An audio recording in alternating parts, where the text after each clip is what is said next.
C'est le fait, pour une entreprise à l'étranger, d'envoyer temporairement un de ses salariés pour effectuer une mission chez un client ou au sein d'une entreprise du même groupe. Par exemple, vous avez peut-être au sein de vos usines des travailleurs détachés qui assurent des travaux de maintenance. À l'origine, c'est une simplification européenne qui a été victime de son succès, avec énormément d'abus, fraude et dumping social. C'est devenu une priorité politique, notamment en France, et un sujet médiatique récurrent et clivant. Pour les sociétés, le détachement est toujours une solution privilégiée, permettant un maximum de flexibilité dans la mobilité des travailleurs au sein de l'Union européenne. Mais cela suppose de bien faire les choses et de comprendre parfaitement les obligations et les risques.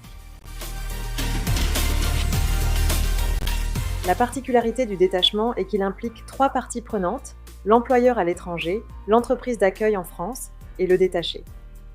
La complexité supplémentaire vient du fait que les formalités obligatoires doivent être effectuées par l'employeur à l'étranger et que cela a un impact direct sur l'entreprise d'accueil, car elle est co-responsable.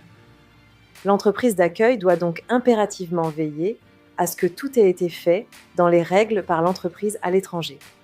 C'est pour éviter d'être co-responsable que les entreprises en France choisissent de nous mandater pour superviser l'intégralité de ces formalités compliquées.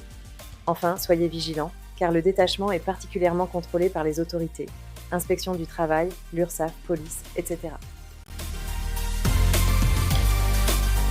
Il existe de nombreux risques liés au non-respect des formalités obligatoires et à la non-compliance, autant pour l'entreprise que pour le travailleur détaché étranger. Gardez en tête que les conséquences peuvent être lourdes pour l'entreprise comme pour le détaché étranger: risque pénal, risque de réputation, risque financier, mauvaise relation avec les administrations, etc. Premièrement, comprendre et respecter scrupuleusement vos obligations. Deuxièmement, identifier vos risques, en particulier liés à la co-responsabilité. Ce sujet ne doit pas être traité à la légère.